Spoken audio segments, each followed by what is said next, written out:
Good evening, everyone. And tonight we will continue with our exciting discussion, not only of Daniel, but of Seleucid and Ptolemaic history, because that is what Perek Yud Aleph chapter 11 is all about. So just as a quick recap, just to remind you where we're at in the chapter. So in the last chapter in Perek Yud, in chapter 10, we had Daniel he fasts apparently in order to receive some kind of vision or prophecy. It doesn't seem to be a full fast. It seems to be kind of restricting what he's eating and drinking. And he is in fact visited by the angel Gabriel, who references the fact that he kind of left things in Michael's hands. Again, the first time we have a mention of the angel Michael, the angel Michael, and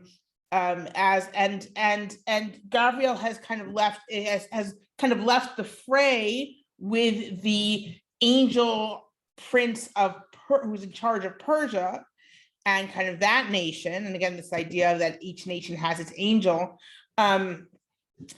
He's left that fray to kind of tell Daniel what's going on, because Daniel is such a good guy and he deserves to know.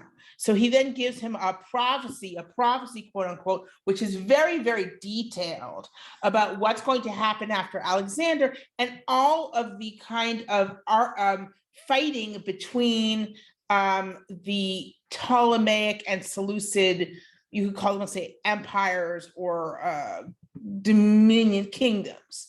Okay, and we got to about mid-chapter Yud Aleph, mid-chapter 11. And now we're at the point where, so in the first half of the chapter, really, the Judea is under the Ptolemaic dynasty, under the Ptolemies. But at this point, mid-chapter, we are firmly under the Seleucids, right? The author of this chapter in Daniel is not happy about this. Obviously, we know what's going to happen under the Seleucids, and the Seleucids are very clearly the bad guys. However, we're still, and you're going to see which verse we're at, we're still under who the person who's called Antiochus the Great, Antiochus the Third. We're not at the evil Antiochus yet. We're at the not so great Antiochus. Okay, I mean, from our point of view, he's Antiochus the Great historically because of his conquests.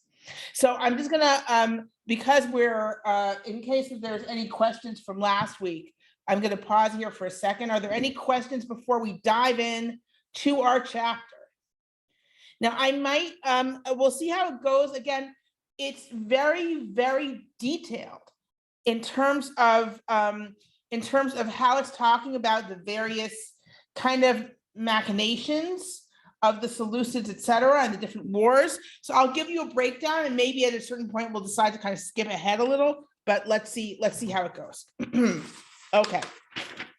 And I'm also going to be referencing, so I'm going to be using for my historical reference Collins, but all of this is kind of very is agreed upon in terms of if we're dating, in terms of everything kind of matches up with what I'll be telling you historically, but I'm using Collins as my source. I didn't personally sit with the history books and Second Maccabees and First Maccabees and map everything out.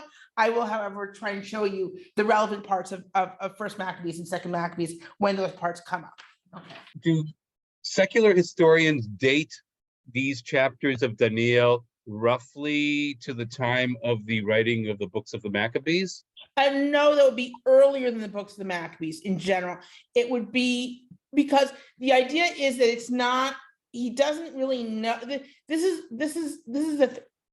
first of all, it's interesting, and we'll come to this later in the chapter, that actually it's not necessarily on the side of the Maccabees per se, because the solution that seems to be kind of what the correct thing is a little bit more pacifistic, right? So in other words, there seems to be a group of Jews in this whole thing who were not warriors, they weren't fighters. Okay, so we'll talk about that in later on. Hopefully we'll get to that in this class. If not, we'll discuss it more in the next class, but I think we'll get to it in this class.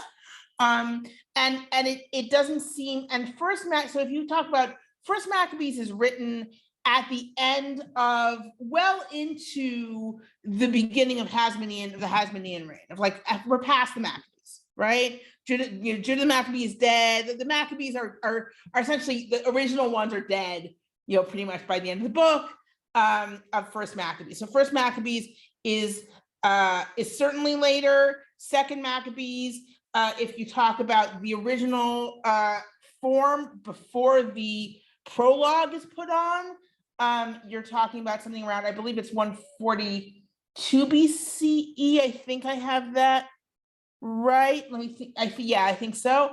I believe so. And that's around the time of the Battle of Nicanor. That's when the principal part of Second Maccabees is written, and the person who's writing Second Maccabees doesn't know, right, that the battle is going to continue. Like it continues on for a very long time after. And I'm trying to. I hope I've got the right. I believe so. I think it's 142 BCE. And so Second Maccabees, the principal part is finished before First Maccabees. At the same time, this chapter of Daniel certainly seems to predate that.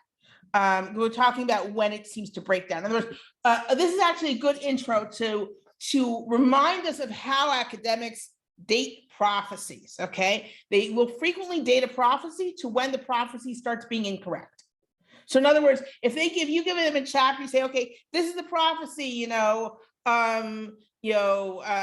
prophecy is that there will be a king in the north and he will fight a king in the south and he will win 3 times. And then the 4th time he will lose. And academic historians look and see that there was a king in the north, Boogle Wiggle, and Boogle Wiggle in fact won twice, right? He won twice and he lost the 3rd time. They'll be, okay, so maybe the prophecy starts, the person was writing after the 2nd time, right? Like, in other words, they'll say, okay, they'll date it to when the prophecy stops coming true, right? That's a classic way of dating these ancient prophecies, quote unquote, right? Yes, yeah. Does that system of dating also hold for the dating of the books of the New Testament? Oh, wow. So the books in the New Testament, are you talking about, this is the thing, okay? All right. This is the thing with the New Testament, right? I'm not sure exactly which prophecies you're referring to. Certainly, so for example, when there's an idea with Mark, right, that it has to be from 70 CE or later. Why?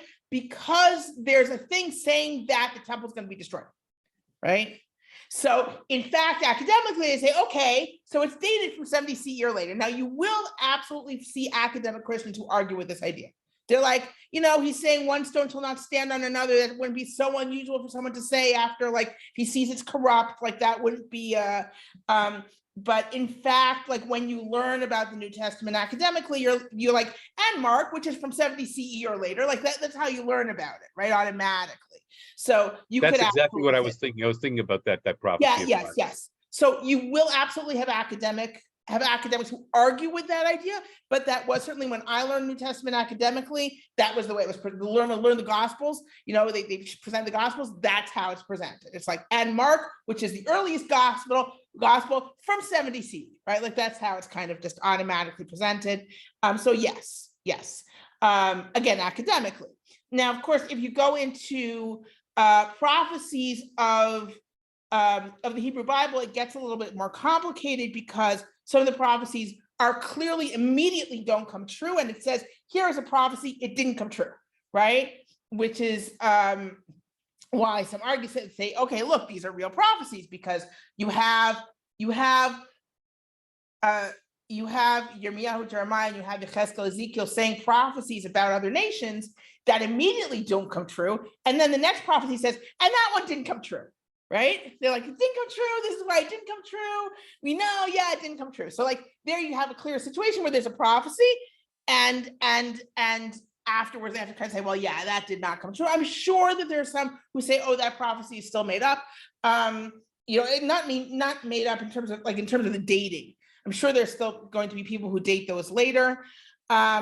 there were absolutely prophets, unless maybe during the Second Temple period, but certainly in the First Temple period, there are a lot of prophets walking around giving prophecies, like saying prophecies, right, that come true or they don't come true. Here we have a situation where every little detail we can map onto different things happening between the Ptolemies and the Seleucids up until a certain point. Up until a certain point, it kind of breaks down, and that's what guides the dating of this chapter. Any other questions? Okay, then we're going to dive right into it. Okay, all right. You see my Daniel 11 on the screen, correct? Yeah. Okay. All right. So where we got to last time was right around here, where Antiochus, and we purposely stopped here, where Antiochus III, Antiochus the Great, conquers the land of Israel, which is what, of course, concerns us, right? Concerns us, the reader, the speaker. That's the important part. All right. Vayas haba elav kirtzono ve'en omed lefanav vayamod be'eretz tzvi v'chala biyado. And he could do, this is Antiochus III, Antiochus the Great, the king of the north. He did whatever he wanted to, and there was nothing to stop him. There was nothing to stand before him. And he stood in the beautiful land, and destruction was in his hand. Okay, so now he has conquered the land of Israel, the land of Judea. Yasem panav lavo betokef kol malchuto v'sharim imo v'asa uvat anashim yiten lo lashchita v'lo tamod v'lo lo tiyeh. So he put his face towards coming with the strength of his whole kingdom, and what he did was he took his daughter, and this seems to be a reference, okay, to an attempted alliance between Antiochus III and Ptolemy. Antiochus he betrothed his daughter Cleopatra to Ptolemy Epiphanes, who was Ptolemy's son. That's in 197 BCE. And they got married 4 years later. And the idea is, it may have been actually lahashchito, that the daughter of women he gave him to destroy him. In other words, the idea was, this is what it's hinting to, whether we know that was the actual idea or not, or that was the assumption or not. The idea was that I'll give him my daughter, and my daughter will be queen, or at least powerful then in the Ptolemaic kingdom, and I will be able to take advantage of that. She'll really be on my side. That doesn't actually work out for Antiochus. She switches allegiances, as we shall see. Or it actually says it here, v'lo tamod v'lo lo tiyeh. But it would not stand that way, and she will not be his. In other words, Cleopatra switches to the Ptolemies. She doesn't retain any loyalty to the Seleucids, so that plan doesn't work out. And he turned to the islands. This is talking about the Greek Isles, Asia Minor, and he captured many. He actually reached Thrace in 196 BCE. The Romans told him stay out of Greece, and he didn't listen. But the Romans defeated him at Thermopylae in 191 BCE. And then they drove him out of Asia Minor, right? And in fact, then we see v'hishbit katzin cherpato lo bilti cherpato yashiv lo. An officer stopped that shame for him, and he essentially returned the shame to Antiochus, that commander being Lucius Cornelius Scipio, the victor at Magnesia. So there we go. V'ashev panav lema'ozei artzo v'nichshal v'nafal v'lo yimatzeh. Okay, so he withdrew from Asia Minor. He went back to the east, and he died at Elymais in 187 BCE while he was trying to essentially steal the treasury of the Temple of Bel in order to pay the tribute to Rome. From this point on, the Seleucids have to pay a tribute to Rome. And this becomes a big deal for the Seleucids. They're constantly sacking temples and doing things to try and get the money to send to Rome. Now, why am I saying this? Because, of course, it becomes very important to us, right? It becomes very important when you're talking about the temple in Jerusalem, which also gets pillaged, right? Why? Because they have all this tribute to send to Rome. At least that's part of the reason, right? ועמד על כנו מעביר נוגס, הדר מלכות ובימים אחדים יישבר, ולא באפיים ולא במלחמה. Now this is talking about Seleucus the fourth Philopator. He ruled for about 11 years. He was before Antiochus the fourth, Antiochus Epiphanes. And here's just describing his like, oh yeah, he only lasted a little while. 11 years is not such a short time, but it's, from the point of view of this verse, it is. A mavir, someone who goes by, and noges, he takes money. He extracts money, right? And he'll be broken in just a few days, not through anger and not through war. We actually don't know how Antiochus the fourth Epiphanes took over from Seleucus the fourth. We don't know, but it wasn't through war. It wasn't through war, it wasn't through anything clear. So, and that's what this is saying. He didn't fall in war, I guess honorably or whatever, or nobly, or with courage. Okay. And and also the person who took over did not show any particular courage.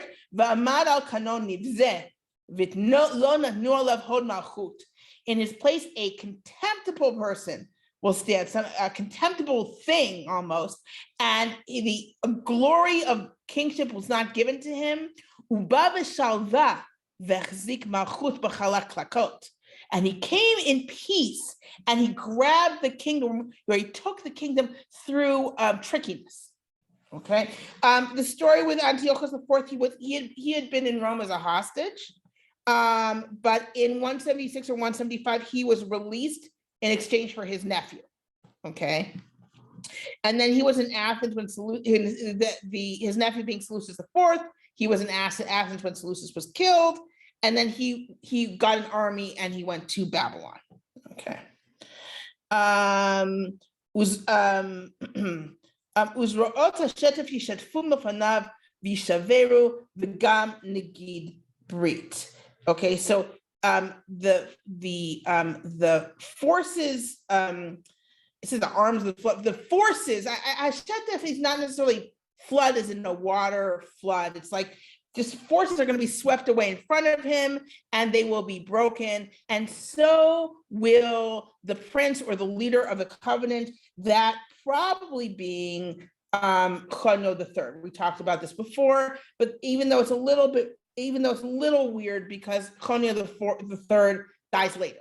He gets killed later in this kind of thing, but maybe it's just, since we're already saying about the destruction that that Antiochus IV of Epiphanes wrought, we already want to bring up Chonio III, the Kohen Gadol, the high priest. That's why he's called Nigid Brit. At least that's what we think, right? This is an interpretation, obviously, that it's talking about Chonio, but who would be the leader of the covenant that would have been killed through Antiochus the fourth, even though it's not quite, again, it's a little iffy, but that's who we know about, is Chonio the third, the high priest, who is murdered.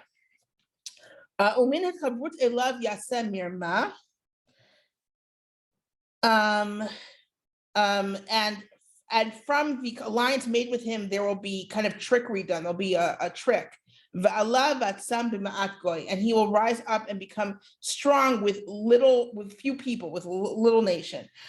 This is possibly an alliance with Pergamum, so which allowed him to gain power, even though he did not have that many people. And again, I'm relying on Collins for that piece, because I don't know anything about Pergamum, so please don't ask me. I'm saying this just in case. You want to ask me about Pergamum? Don't. We can both look at Wikipedia together. Okay, so here we go. Okay, B'shalva u'b'mishmanei medina yavo, v'asa asher lo asu avotav v'avot avotav, biza v'shalal u'rechush lahem yivzor, v'amivtzarim yichashev machshvotav ad et. So he's going to come during a time of peace, and when the provinces are fat with have a lot of money. He's going to come. He's going to do what his fathers and grandfathers, forefathers did not do. He's going to really take all of the kingdom, different states, everything where he's conquering, and also different provinces. He's going to take all their stuff from their treasuries, right? And he's going to devise things against their fortresses, right? Until the ad 8, until the time that is allowed to him. Remember, we talked last time about this idea that God is kind of allowing this to happen for a period, and then God's going to say enough, and this will end. Okay, so what's happening is, and this again, they owe tribute to Rome at this point, the Seleucids. So he really is taking treasury. He's looting temples. He's taking treasury from a lot of different places to send for the tribute to Rome.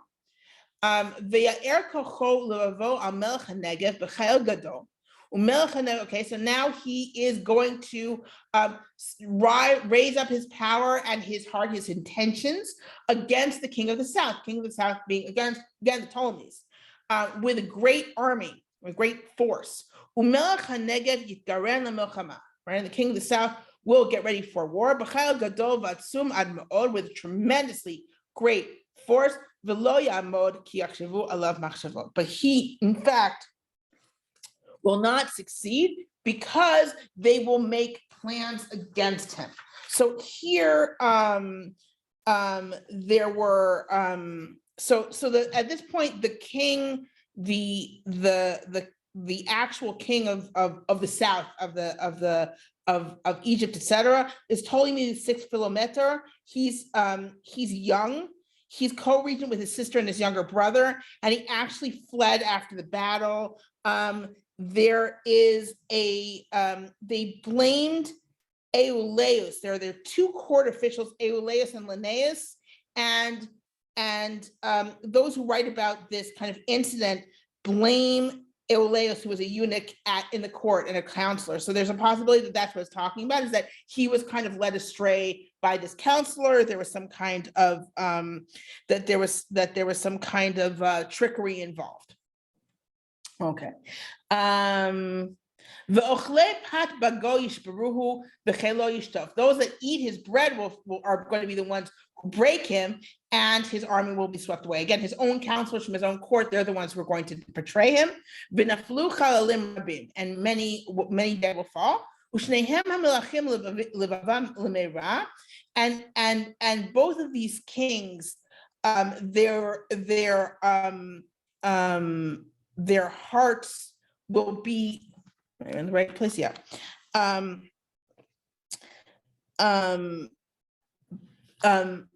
Both of these kings, their intentions will be the evil. And so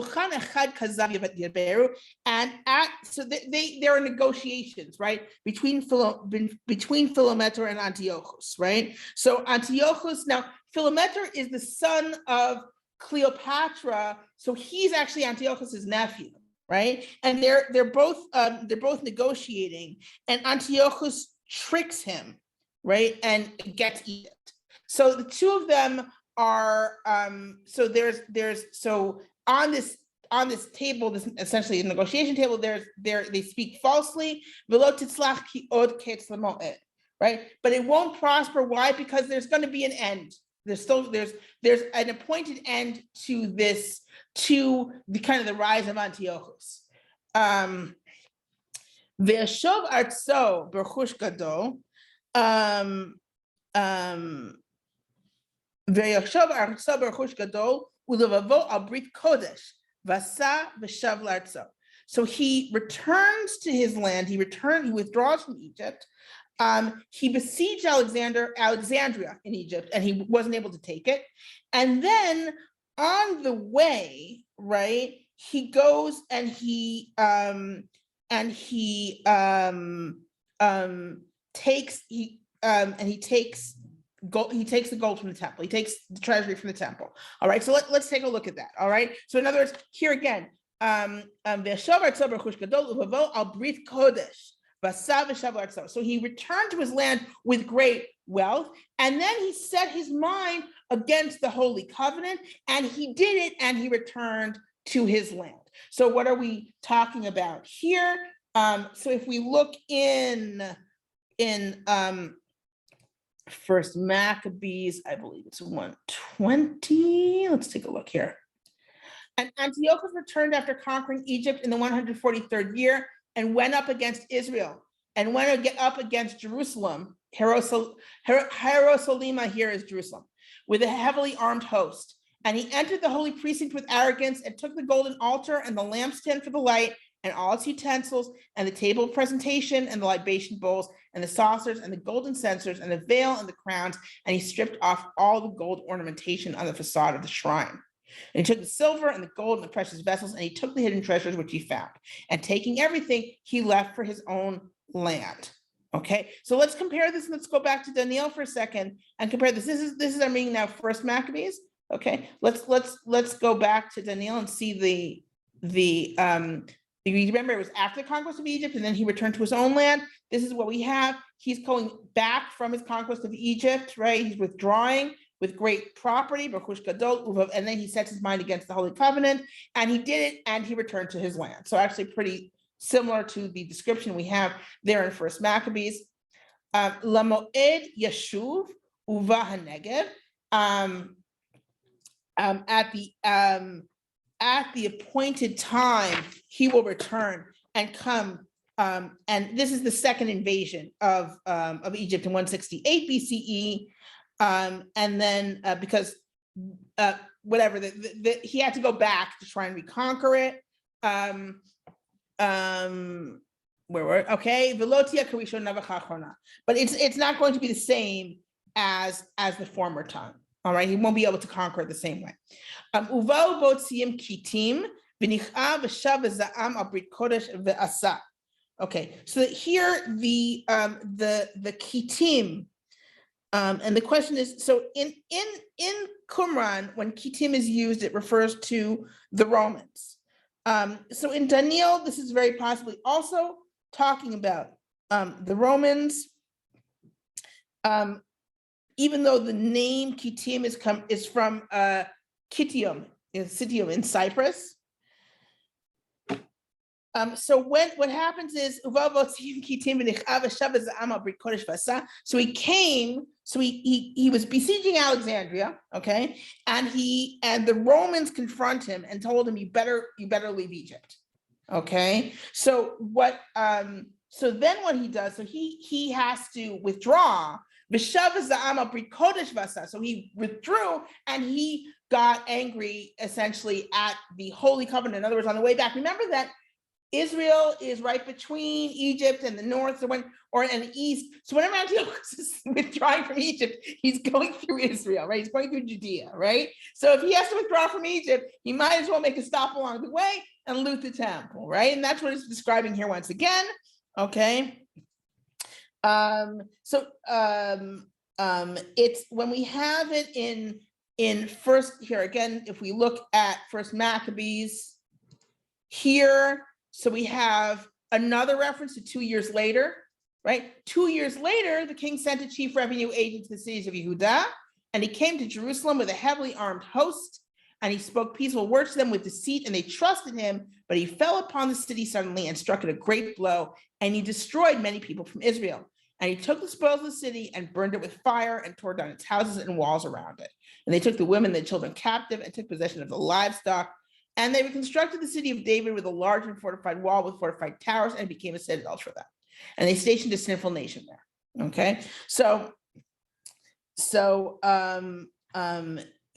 in this account, it's not with the king himself isn't visiting, it's an envoy, right? But it's also parallel to when we have a similar account in Second Maccabees.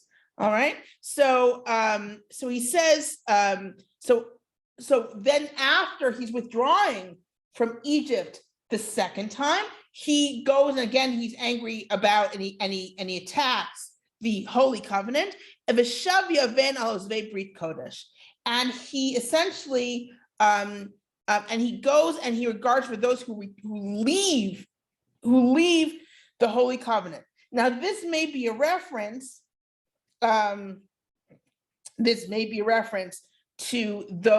again, the idea here that we were reading in First Maccabees, that they stationed a sinful nation, they're lawless men, and then they had certain allies in the city, right? You had a certain group that were kind of pro-Antiochus, pro-Hellenizing, whatever, in the city, and that perhaps it starts then, right? This is when that kind of movement starts. Not that there probably weren't already some people in the city who wanted to be maybe more Hellenistic, but as a separate movement where there's a conflict in the city. So let's go back to our prophecy. All right. Remember, this is all supposed to be a prophecy. This is supposed to be something that you're taking kind of as things happen. This is like, oh wow, it all happened the way it was prophesied. Uzro'im mimenu yamodu v'chilulu hamikdash hama'oz v'siru hatamid v'hnu hashikut mishomim. Okay, and arms will stand on his part, and they are going to profane the sanctuary. Here they are, v'chilulu hamikdash hama'oz. They're going to profane the sanctuary and the stronghold. Or the sanctuary stronghold, right? Vehesiru hatamid, they're going to stop the bringing of the regular sacrifice, of this daily sacrifice. They're going to set up a detestable thing. In other words, they're going to set up an idol.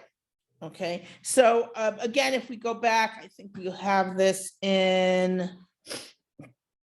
If we look at here, let's look at again First Maccabees. So here, right, her holy precinct became deserted as a wilderness.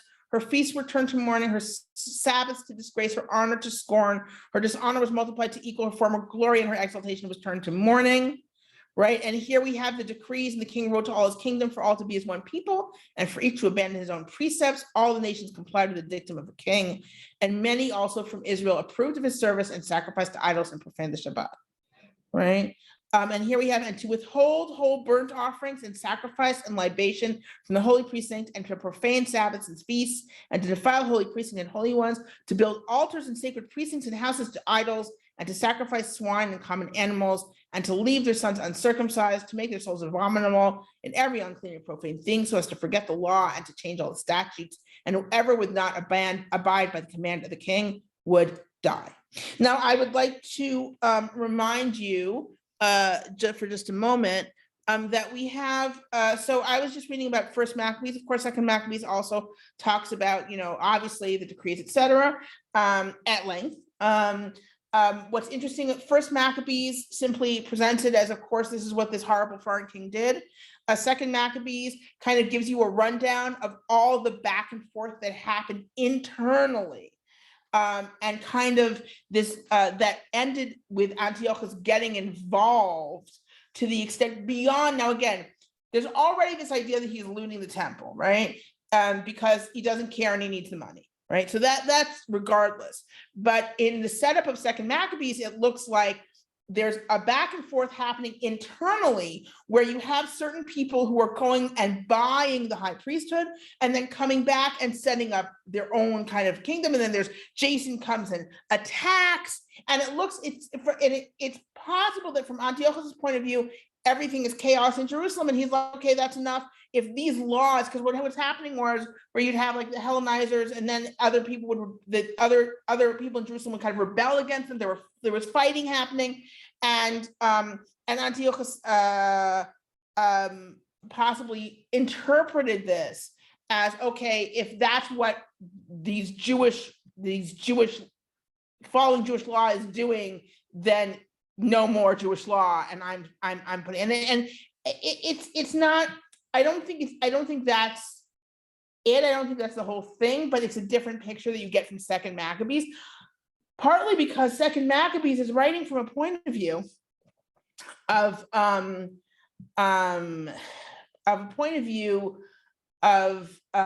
a diaspora Jew who does not have the same assumption that foreign kings are necessarily evil, right? So when a foreign king does something that seems so evil, it's got to be explained, right? Why would he do this?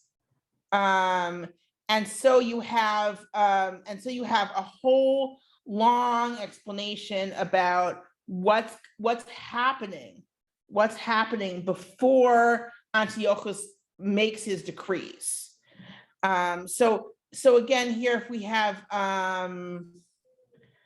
here, I'll share this with you just because I talk about this all the time and I want to explain what I mean. And I see that there are a couple questions, so I'm going to pause in just a moment and answer those. So I'm going to share my screen. Here we go. All right. So now I'm reading in Second Maccabees. Remember, Second Maccabees, just remind you, Second Maccabees, First Maccabees, completely different books. First Maccabees, written in Hebrew, probably is kind of a way, almost a different hayamim, a chronicles, but for the Maccabees and the Hasmoneans, right? Second Maccabees, written by a diaspora Jew, talking about, but really giving you a real breakdown of all the battles, of everything going on. So of everything leading up to the Battle of Nicanor. Then that book was taken, it was edited, added to, changed a little bit, given a prologue by Judeans, and sent all of this in Greek, sent back to Alexandria to tell them why they should keep Hanukkah. But the original book was written to explain why you should keep the Day of Nicanor, because the guy writing it didn't know that the battle was going to last another 20, 30 years. Okay, so, or let's say 20 years past that. So let's go into Second Maccabees. So First Maccabees goes, if you want to read what happens to all the Maccabees, et cetera, you read First Maccabees. If you want to read what happened before the decrees, you read Second Maccabees, and keeping in mind that each one has its own agenda and its own viewpoint. Second Maccabees actually is kind of the more religious book, you would say. A lot of miracles, a lot of martyrs. At any rate, so here we go. Here we have, for example, there was Chonio himself. This is where Chonio was killed. Well, such was the state of affairs that happened to the people of Tarsus and of Malis revolted because their cities had been given as a present to Antiochus, the king's concubine, blah, blah, blah, blah, blah. But Menelaus, thinking he had obtained a suitable opportunity, stole some of the gold vessels of the temple, gave it to Andronicus. Other vessels, as it happened, he had sold to Tyre. When Chonio became fully aware of these acts, he publicly exposed them, having first withdrawn to a place of sanctuary at Daphne near Antioch. Therefore, Menelaus, taking Andronicus aside, urged him to kill Onias. Andronicus came to Onias and, resorting to treachery, offered him sworn pledges and gave him his right hand. He persuaded him, though still suspicious, to come out from the place of sanctuary. Then, with no regard for justice, he immediately put him out of the way. Okay, so this was a tremendously unjust slaughter of Chonio, who is simply doing what he should be doing, namely protecting what's in the temple. And later on, we have here, when a false rumor arose that Antiochus was dead, Jason's been trying to get, Menelaus had bought the high priesthood. Jason wants the high priesthood. He hears Antiochus is dead. Jason took no fewer than 1,000 men and suddenly made an assault on the city being Jerusalem. When the troops on the wall had been forced back and at last the city was being taken, Menelaus took refuge in the Acropolis, the Chakra, right? But Jason kept relentlessly slaughtering his compatriots, right? Jason's a Jew, he's killing other Jews in his attempt to take the city. Not realizing the success at the cost of one's kindred is the greatest misfortune, but imagining that he was setting up trophies of victory over enemies and not over compatriots. He did not, however, gain control of the government.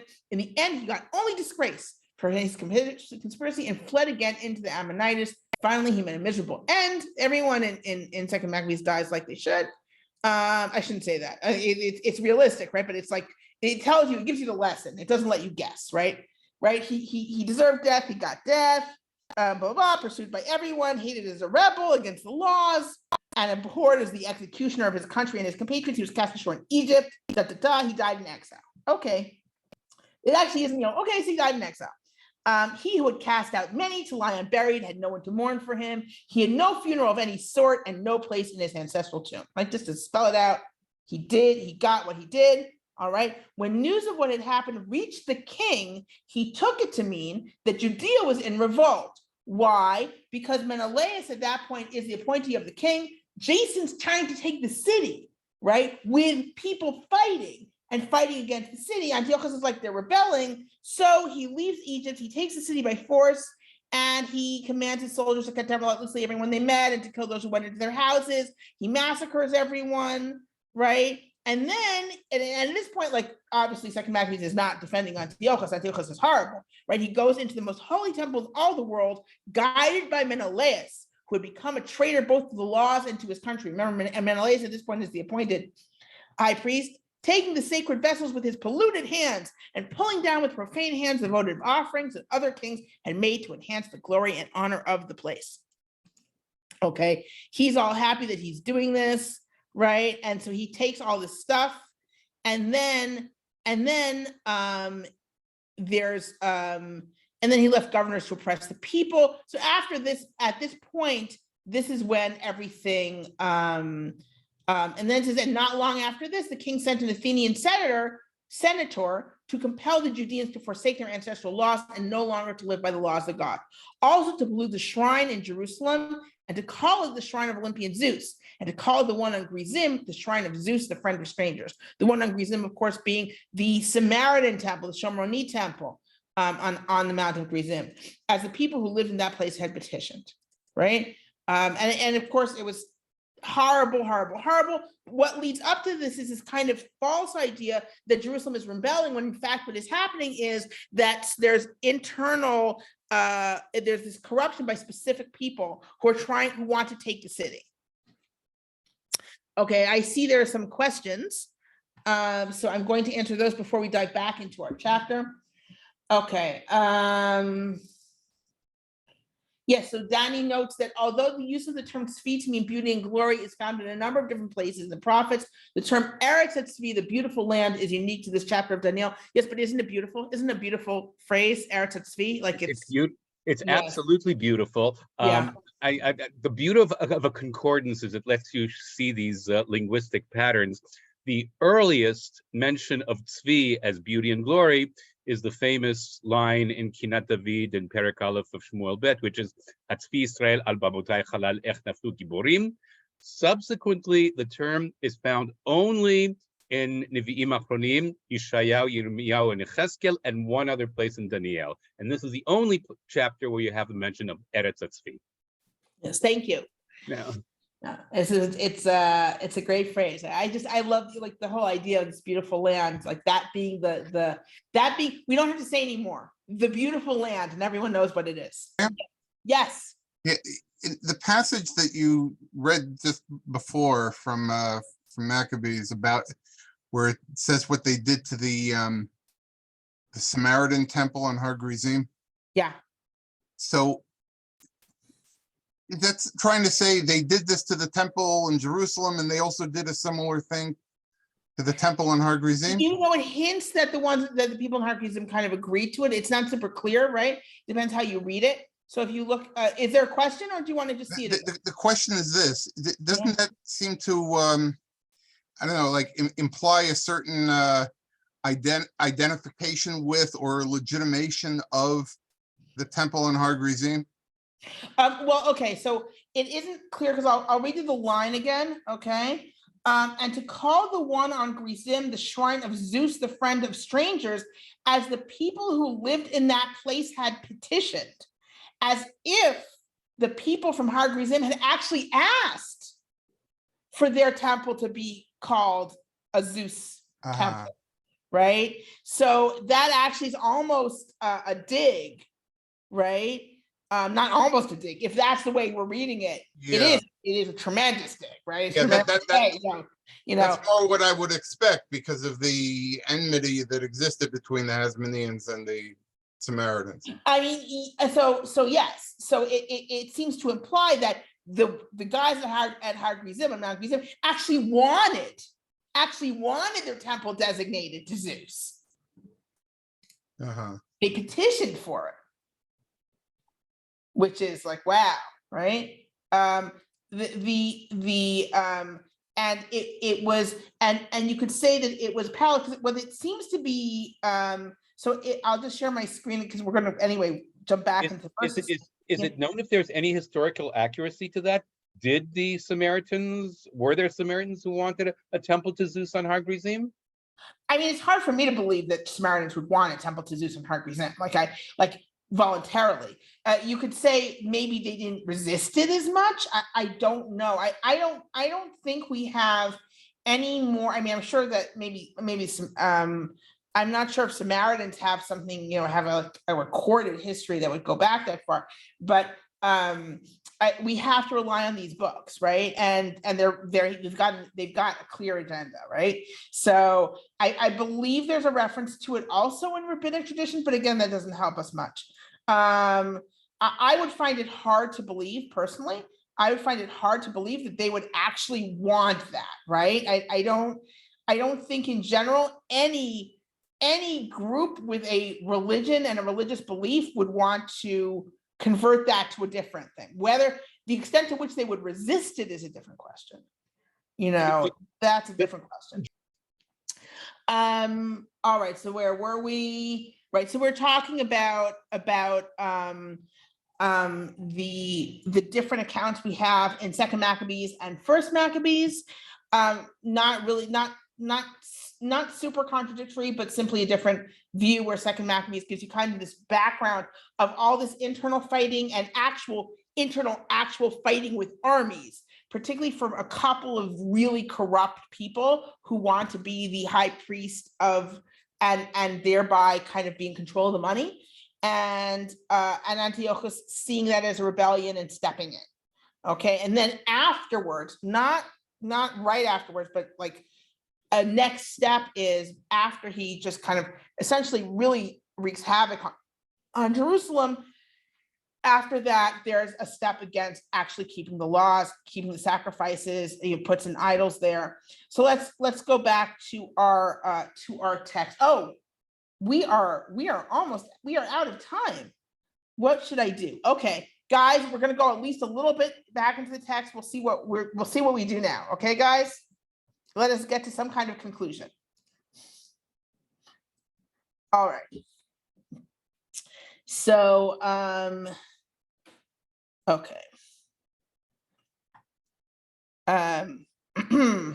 Okay, so here we have, so now, okay, so so this is what he did, okay, in verse 31 in Pasuk Lamed Aleph. He desecrated the temple. He stopped the regular sacrifices. He put in an idol. And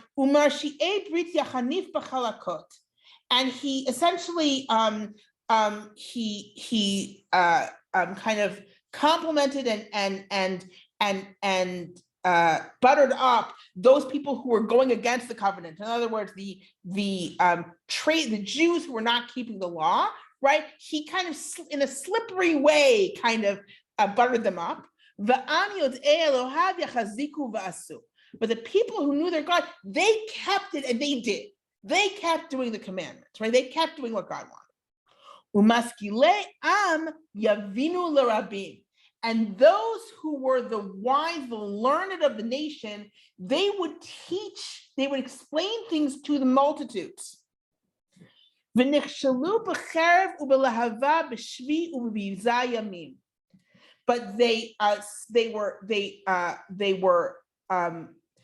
not even stumbled, they were taken over, they were failed, they stumbled before the sword and the flame in captivity, and they were and by spoiled numbers they were taken into captivity as spoil for many days.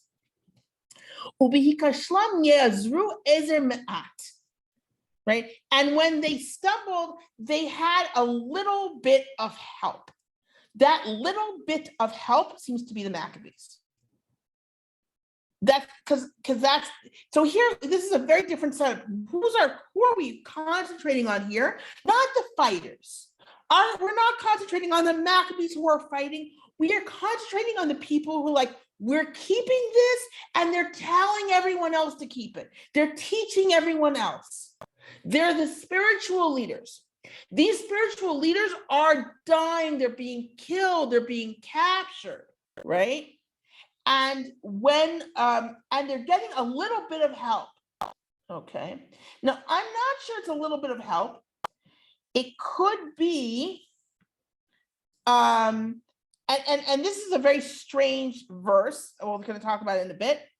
It could be what it means is there's a small force. It's not that they have little help, but there's not a large force that's on their side. They have a small force. Again, it seems to be the Maccabees that are on their side. Okay. And then Vinilvu alehem rabim b'chalak lakot. And this is weird, and many will join through kind of trickiness. In other words, they're not going to be, there are many people who will join this movement, but they won't be sincere.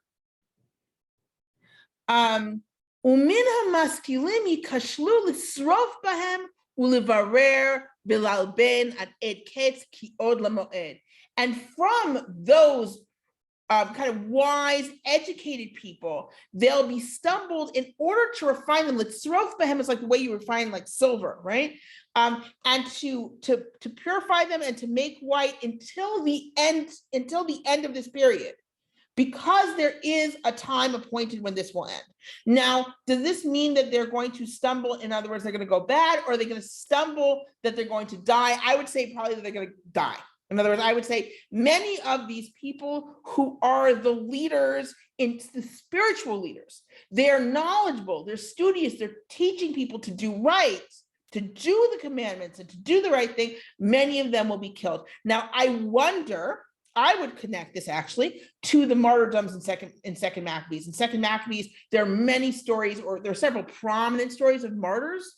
A famous one is, she's not called Chanukah there, but Hannah and her 7 sons. We all know that story, right? So that's in Second Maccabees, and each one of and so you have these martyr stories, and I think that that's what this is referring to here, that these people where the focus again is not on the fighters, it's on the people who are not only keeping the commandments themselves, but are teaching others and telling others to keep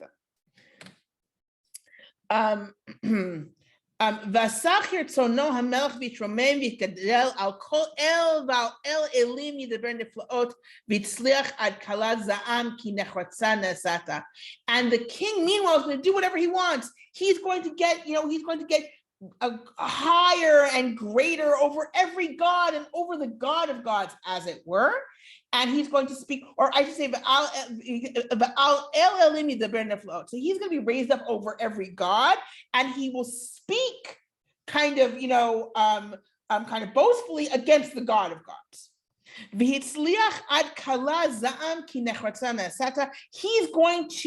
He'll succeed until the anger has run its course, right? Because it's been determined already. Again, there's this repetition in this chapter. This is for a determined time. This is for a determined period. This has all been decreed, and it will end, right? And that's the whole point of this chapter and the tremendous detail in this chapter, for us to say, oh yes, all these details have been decreed, and that means that the end has also been decreed.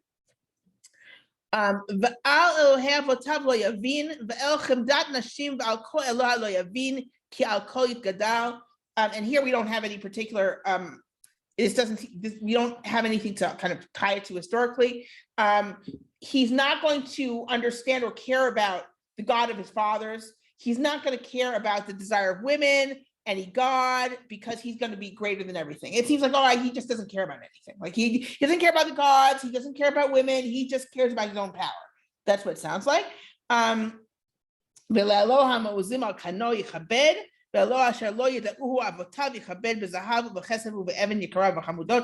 here it's not clear what it's referring to. It says that he is going to honor the God of strongholds, and a God that his forefathers didn't know. He's going to honor with gold and silver and precious stones. So there's an idea that it's talking about Zeus, but that would be a little bit weird because his forefathers certainly knew Zeus.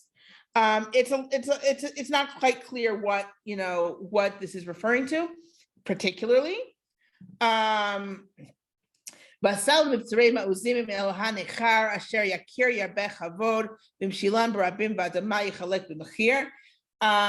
So he's going to approach, kind of do things with these strongholds with the help of this foreign god. And it does seem to be Zeus, because there is this kind of emphasis on Zeus in general when he kind of creates these new temples, etc. And he's going to cause them to rule over many. It's not clear what the them is here. It seems to be the fortresses. In other words, he's going to create fortresses that are kind of strongholds that rule over areas. And he is going to divide the land for a price. And he's going conquering lands and dividing them for spoils. Uve'ed ketz yitnagach imo melech hanegev. So just checking. So yes, this in fact is where it all breaks down. Remember when we talked about where do we date this to? Okay, this is where it kind of breaks down and speaking the same sort of language it did before, but we don't have a historical event for this, right? So uve'ed ketz yitnagach imo melech hanegev v'yista'er alav melech hatzafon berechav ubefarashim ube'aniot rabot uva v'aratzot v'shadaf v'avar. At the end, the king of the south, in other words, the Ptolemaic dynasty, is going to push at him, is going to kind of ram him, and the king of the north is going to kind of storm against him with chariots and officers and with many ships. And he's going to come and he's going to enter into lands, and he's going to flow through and pass through. Now,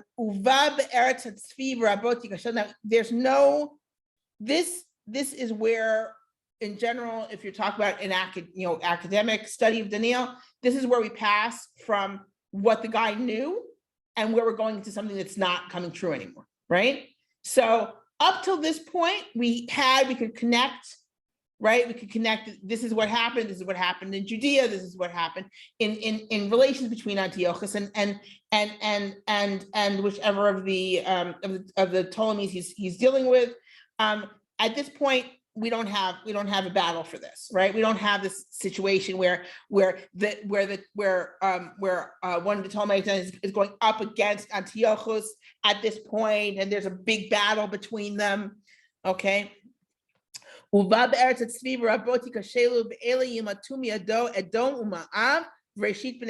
already talking in language, in biblical language, right? And he's going to come into the land of the beautiful land, and many will fail. And these are the ones who will escape him: Edom and Moab and the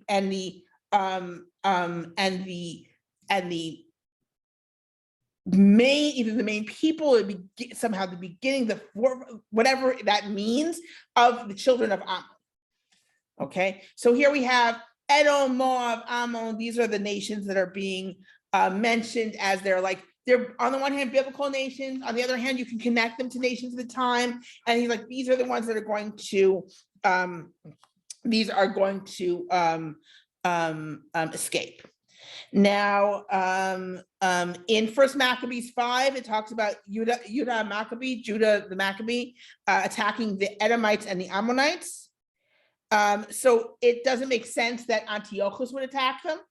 All right, like here, this is what we're talking about. Antiochus is coming through and attacking. So again, so what it seems like is if we're saying, okay, someone's writing this prophecy after the fact, they know up through the decrees. They know up through the bad stuff. They know that there's a rebellion.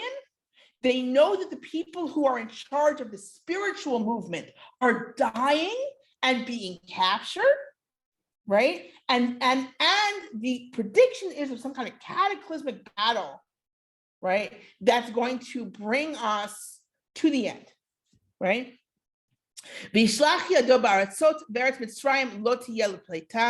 Okay, he's going to send his hand into different lands, and the land of Egypt is not going to escape, again from Antiochus. He is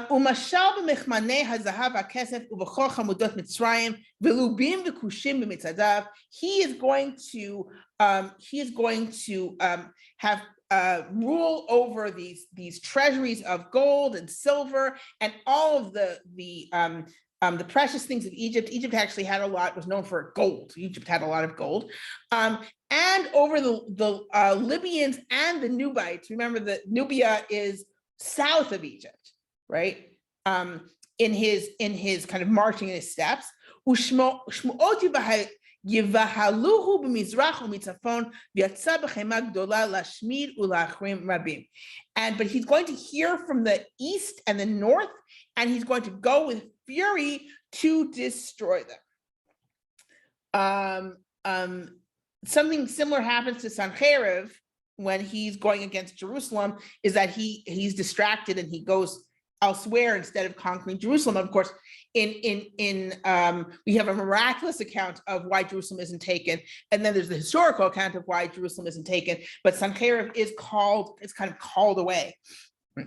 But in this case, again, this is a prediction, right? That in fact doesn't really come true. And we already see this kind of the way it's being told is different, right? In this, and these nations will be overflown, and Egypt will not escape, and he will take control of all of Egypt. Vita ahale apadno ben yamim lahar tzvi kodesh uva akitzo en ozer lo. And he'll put the tents of his palace between the sea and the holy, beautiful mountain, namely the Temple Mount, right? And that's when he's going to come to the end. That's when he's not going to have help. In other words, when is this that we're going through now? And when is it going to end? When there's this huge battle, Antiochus is going to take over everything, with some nations escaping. And but that's when it's going to be out. That's when he's going to run out of his luck, right? That's when it's going to be over. Right? And then we're going to go into the next chapter. That's when we switch into the truly miraculous future that we're prophesying here. So let's take a pause. And I know we're way over, but I really want to come to some kind of conclusion here so we understand what we've read. So what we've read is, so what we've read here is we've looked at this kind of breakdown of these are all the events, exact events that are coming up until Antiochus, his devastating decrees and actions against Jerusalem, right? There's a description of a knowledgeable and a core that is leading essentially the spiritual rebellion against these decrees. They have a little help, but they are dying. And they seem to be losing. That's the point where the prophecy is true.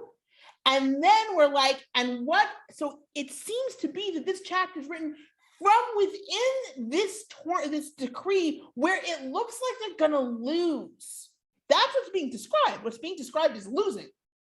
What's being described is not paying much attention to the actual Maccabees who fight, but paying attention to those who are leading the spiritual. We are going to keep God's commands. We are going to teach you what you need to do. And that movement, right, which is beset also by apparently hypocrites from among the Jews, at least from the point of view of the speaker here, and also from the problem that they're dying and being captured all the time, apparently. But don't worry, we're going to see the rise of Antiochus's power even greater, right? And then he will be at the end. Then it's going to be over, right? So it's a classic expect worse before it gets better. But then we'll have a miraculous occurrence with resurrection, with a whole kind of, our next chapter is really going to be this miraculous end. So notice how different this vision is from the previous visions where we had things like, it's going to be 3.5 years. The decrees are going to last 3.5 years, right? And then they're going to be over. And that's actually pretty close to what happens. And it's much more, and here we have this from the decrees into what seems to be a fruitless spiritual rebellion into a miraculous salvation. What we're going to see is a miraculous salvation. And it's a very different vision. So we're going to be talking about that vision as we look at Parakut at chapter 12 in our next class. So thank you for sticking with me. I'm going to turn to the comments, but thank you everyone for joining me if you can't stay. So let's take a look at some of these comments. Robinson, Abu Dhabi means land of the gazelle, i.e. Dhabi is the Arabic version of Tzvi. I like that very much. Robin's still with us, or did he have to go? Oh, Robin's still there. Okay, great. So thank you, Robin. Susan, reference to not respecting the God of his father seems to imply things were better in the past. What do I think the writer is referring to? I think the writer is referring to this idea that he just respects nothing. That this guy doesn't respect our God, he doesn't respect his God, he doesn't even want a woman. Like, what? All this guy wants is power, right? This guy's just evil, right? That's what I think it's doing there. Yeah, so that's what I think.